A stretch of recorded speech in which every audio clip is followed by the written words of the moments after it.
Welcome back to the Hassle-Free Family. It's Diana here to share a study about treatment and prevention of head lice. So when we think about the kiddos going to camp this summer and going back to full in-person school in the fall, this is going to be super helpful. Now, the study coordinators initiated this trial because of the increase in resistance of head lice to lice-killing chemicals called pediculacides, and also public concern over their safety to humans and animals has led to an increase in research into alternative treatments, many of which at this point are poorly researched or even untested.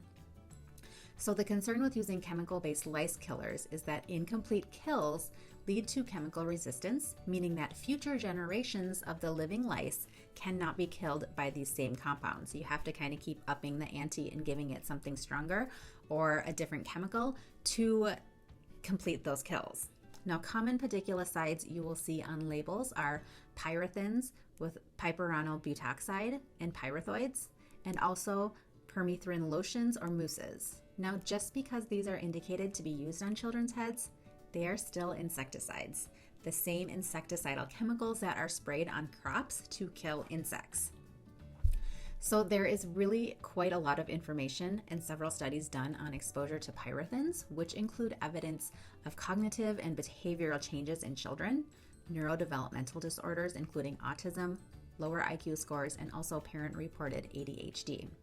Now, the takeaway there is to just minimize exposure to these types of insecticidal chemicals as much as possible, especially for children. And when I think about over-the-counter lice treatments, it's just not something that I would willingly massage into the scalp of my young children. So the EWG has a whole bunch of information about the effect of these types of chemicals on the human body. They are more in the context of these insecticides being sprayed on fields and their effect on the surrounding families and communities around these farms.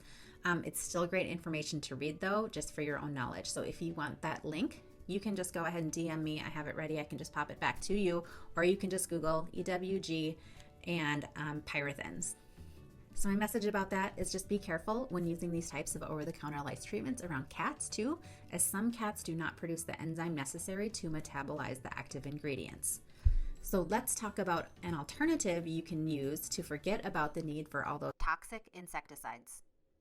This trial treated head lice with Group A using a mixture of essential oils of Australian eucalyptus oil and Leptospermum petersonii oil, which is a lemony variety of tea tree oil. So we could just call that lemon tea tree oil going forward.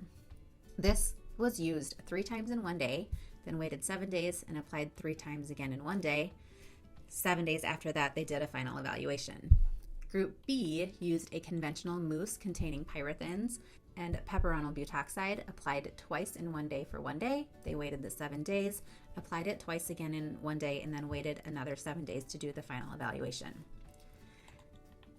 Now, this is so cool that the essential oil solution was actually found to be more than twice as effective in curing head lice infestation as the conventional mousse product, with 83% of those participants having complete eradication of the lice versus only 36% with the chemical-based insecticide. In this study, some of the essential oil participants did experience some skin irritation, which was attributed to overuse of the solution. So as a follow-up to that study, the second study was conducted to see if a single application per day would be effective and also reduce the skin irritation that was experienced. And well, the good news was it worked. The single application on 1 day was found to be 100% effective in killing the lice, and no participants experienced skin irritation. So like me, you might be wondering, why did the first trial have 83% success rate and the second trial had 100% kill rate? Well, the full paper does address this with the explanation that since the first trial only assessed the presence of lice at day 0 and day 14 after that second treatment was complete, a reinfestation likely occurred while the trial participants were back at home. And since that second trial did the treatment application for 10 minutes, then combed out and counted all the recovered lice and checked for presence of louse eggs on the scalp as well, there was no chance for reinfestation to occur. So pretty cool results, pretty stunning to see the power of essential oils in this setting. Now this product that was evaluated is called Move, M-O-O-V, head lice treatment, and it's sold by an Australian company.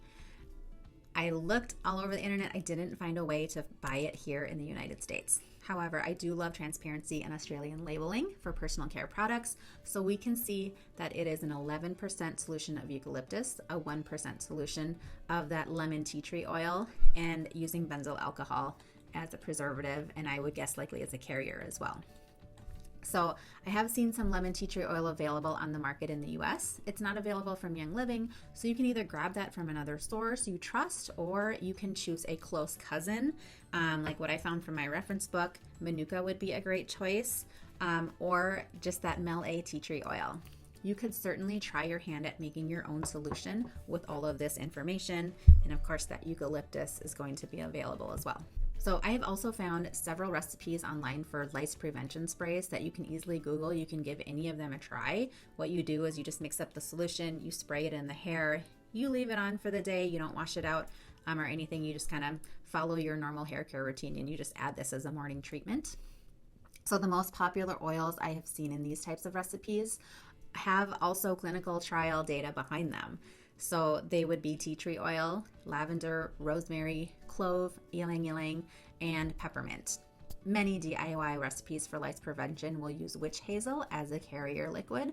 Since it's going on children, most of them don't want to use vodka, which is another popular carrier for doing other types of sprays and stuff. But if you're spraying these on your kids, I would stick with witch hazel or use a salt water solution.